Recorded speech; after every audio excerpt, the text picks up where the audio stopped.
देख रहे हैं N33 राजकुमार के साथ। तो चलिए बढ़ते हैं आज की कहानी की ओर। दोस्तों, मैं एक ट्रक ड्राइवर हूँ। वैसे तो मैं कई राज्यों में ट्रक चला चुका हूँ और कई सारी घटना मेरे साथ भी घटी हैं, पर जो घटना मैं आपको सुनाने जा रहा हूँ वो बात है सन 1991 की। 5 माइल्स की दूरी पर एक जगह है जो NH31 पर है।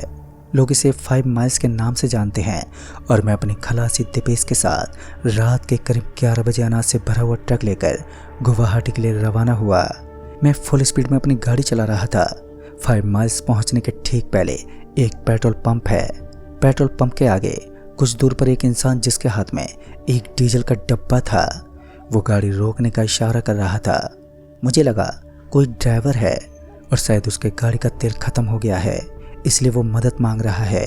तभी मैंने उसके पास आके गाड़ी रोकी और वो खिड़की के पास आया। फिर दीपेश ने उससे पूछा, भाई इतनी रात को यहाँ पर क्या कर रहे हो? इस पर उस इंसान ने भारी आवाज़ में जवाब देते हुए कहा, मैं रास्ता भटक गया हूँ, मेरे उस्ताद आगे निकल गए हैं, मुझे आगे तक छोड़ दो। तभी दीपेश ने गाड़ी का दरवाज़ा खोला और वो इंसान केबिन में आके बैठ गया। तभी मैंने गाड़ी स्टार्ट की और गाड़ी को भगाने लगा। जब मेरी नज़र उस इंसान पर गई तो मैंने देखा कि उसका बायां हाथ नहीं था। इतने में ही दीपेश ने उससे पूछा, भाई तुम्हारे हाथ को क्या हुआ? तभी उस इंसान ने जवाब देते हुए कहा, वो मेरे उस्ताद के पास है।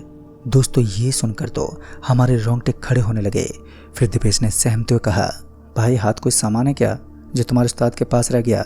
इस पर वो आदमी चुप बैठा रहा और इतने में ही दीपेश ने कहा, अरे उस्ताद जी, गाड़ी बाएं तरफ झुक रही है। तभी मुझे भी महसूस हुआ कि गाड़ी मेरे कंट्रोल से बाहर हो रही है। तभी मैंने झट से ब्रेक लिया और ब्रेक लेते ही गाड़ी एकदम से पलट गई। मेरे सर में भी काफ़ी चोट आई और मैं उसी वक्त बेहोश हो गया। जब मुझे होश आया तो वहाँ से दीपेश और वो इंसान दोनों ही गायब थे। तभी मैंने बाहर इधर उधर देखा तो मुझे दीपेश कहीं नहीं दिखा। फिर मैं दीपेश को आवाज़ लगाते हुए आगे बढ़ा तो मुझे एक पलटी हुई गाड़ी दिखाई दी। तभी डरते हुए जब मैं उस गाड़ी के पास पहुंचा तो मैंने देखा कि वो बहुत ही पुरानी ट्रक थी जो कई सालों से वहां पर पड़ी थी। दीपेश उसी में बैठा था। उसकी आंखें नॉर्मल थी और गर्दन भी अकड़ी हुई थी और हरकत भी इंसानों वाली नहीं थी। फिर भी मैंने हिम्मत जुटाते हुए कहा, अरे दीपेश क्या कर रहे हो?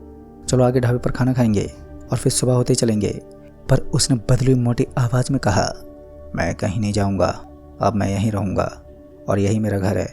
ये सब सुनते ही मेरे हाथ पैर कांपने लगे और मैं फौरन ही वहाँ से भागने लगा। भागते भागते मैं 5 माइल्स के पास कृष्णा ढाबा पे पहुँचा। ढाबे पर बैठा हुआ इंसान आधी नींद में था। मैंने हाँफते उससे कहा, भाई साहब पानी है क्या? पानी पिला दो, बहुत ज़ोर की प्यास लगी है। तभी मुझे घबराए हुए देखकर उसकी नींद खुल गई। उसने पानी दिया और पूछा, क्या हो गया जनाब, सब ठीक तो है ना? परेशान दिख रहे हो।